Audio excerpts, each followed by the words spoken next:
Nicki Minaj versus Hot 97's DJ Peter Rosenberg. So a lot of people were surprised that Nicki Minaj actually went on his morning show because a year ago they had some beef. This is what happened. If you don't remember, Nicki Minaj was set to perform for this radio station's music festival. It's called Summer Jam.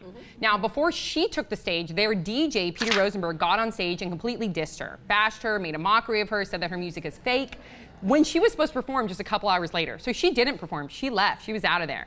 So now, recently, she just sat down with Peter Rosenberg and they had a really honest heart-to-heart conversation. So when she sat down, she looked at Peter Rosenberg right in the eyes and she said to him, "I just don't know your resume. I never found you funny. I never found you entertaining. I never found you smart." Now, Peter Rosenberg then said to her, you know, what's up with your diva, reputation? What do you think about that? Are you a diva? And this is what she replied with. She states, "If I was not like this, so many people would have taken advantage of me. There's a chip on your shoulder because you've experienced headstrong men. And I experienced my mom not really speaking up as much as I wanted her to when I was young." Thoughts, 5 words or less. Diva, more like assertive. I love Nicki Minaj more. Young Money, pretty funny. More like disc jockey. Ooh. It's a good one. 2 points for me. When I thought of it, I was like, yes. Okay. They don't say this one. I was like, damn it if Brett says this.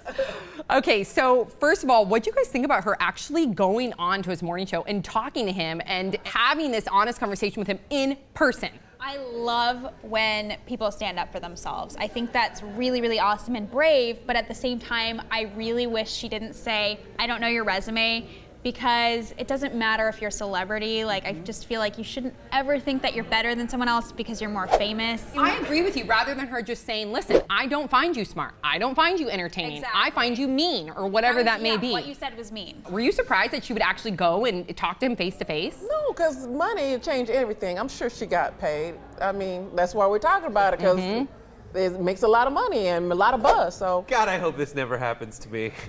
All the I talk about other people, if they show up and are like, "Would you like to stand behind it?" First, I won't remember what I said.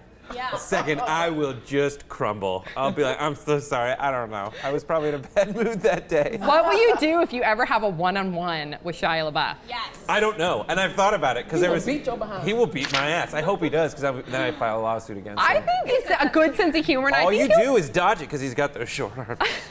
You just stand back. I think he'll think it's funny. You'll get to see. I peeked at. Get you. He is. He is. I know that the basis for my feelings now is in a respect for him as a child actor. I just liked it. I know, we loved him. And then as he was Even so Stevens. funny, and I haven't seen him be funny in so long. And he's so good at being funny too. So she was there, obviously. What did you guys think about their actual conversation? She started talking, and I was like, "Oh, he must not be in the room because she's so calm and normal." And then he has that look on his face of like, and I was like, "Oh my God!" But he hit her back with the diva thing, and I'm like, "Oh, she is a diva, right?" And then she just came back with another awesome point, and just kept putting him in his place, and it was great. I am so sick of people saying, "Don't be a sellout. Why are you such a sellout?" I don't think it's being a sellout anymore. I think it's just trying to reach other demographics. I think it's trying to make everyone like your style. How come we don't see more media having heart-to-heart, even if it's heated altercations with celebrities? Because celebrities, managers, and PR people tell them not to go into detail and don't talk about your personal life, but Nicki Minaj does and says whatever she wants. He should have had like actual instances where he'd be like, "You did this once. Exactly. Can you tell me why you did think that?" They told him, like, "Look, she's coming on your show. Right. Be cool." That could be, you're right, especially because A, she's a huge celebrity and she was coming on his show, but also I know he received a lot of hate from what he did last year during Summer Jam. So maybe he had that in the back of his mind too. So what should she have stayed for the fans and said, you know what, screw him, and then maybe addressed it later on? I don't understand the point of talking about somebody that's going to be on your show in your event. She obviously left, so it must have been kind of really mean-spirited. Her brand is provoking people to kind of either love her or hate her.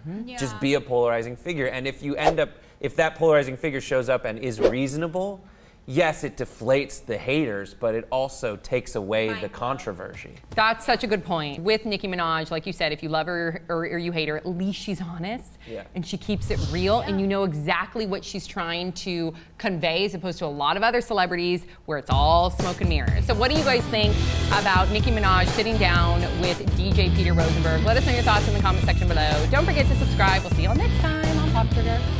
We want to do a special thanks to MLTD.com. So if you want any of the clothes that we have worn, you can go to MLTD.com and you can put Pop Trigger in the checkout and you get 20% off. Boop.